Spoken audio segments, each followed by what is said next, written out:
Mga master, mga karyador, alas 4:15, narating natin ang mangroves area ng Barangay Binunuan na kung saan pinamumugaran ng mga higanting paniki o flying fox. Ito nga pala yung itinuturing na isa sa pinakamalaking paniki na nabubuhay sa Pilipinas. Ang kanilang pakpak kapag ibinuka nila ay umaabot ng 1.5 meters. Kung susukatin natin sa ating mga braso, ang kanilang pakpak ay halos isang dipa. Kaya minsan ang ganitong uri ng giant fruit bat o paniki ay napapagkamala nating aswang. Pagdating ng 5:59 PM, unti-unti na silang lumilipad at nag-aalisan sa puno na kanilang kinakapitan.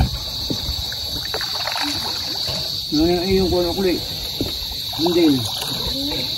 Balito, nahawak ko na yung camera.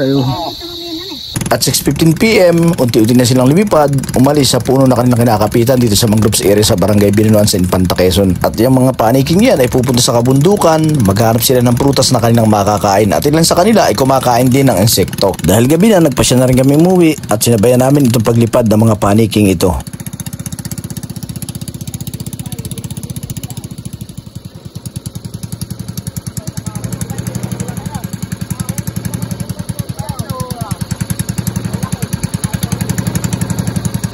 Malalaki yan eh.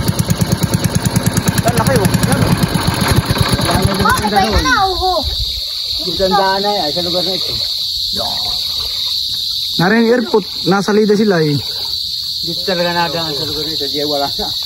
Oh, ay kumuha na. Milyon. Parang yung huhungkuhan.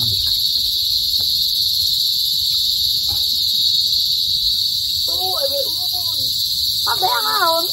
Oo, ay parang ulap. yung pala, dami nga pres. Malayo na pala. Kailan naman. Yo! Una pa dami doon na parang langgam. Kailan namang narito na eh. Kailan namang narito na sa kapag nagtarantado yung mga cellphone. Loko! Naharap na patay ko pa ibog palang karamihan. Wala pala kung isa.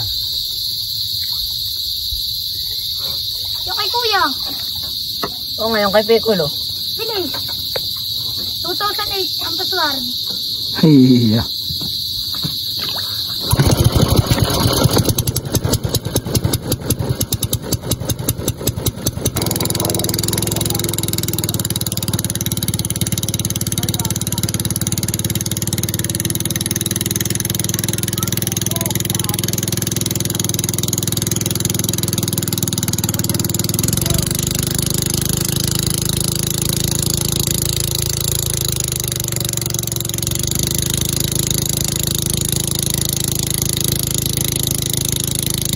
Mga master, mga karyador, sa mga nagnanais pong ma-experience, umasaksiyan ng ganitong klase ng adventure, please comment down below, paki-like, share and subscribe na rin po ang YouTube channel. Maraming salamat po.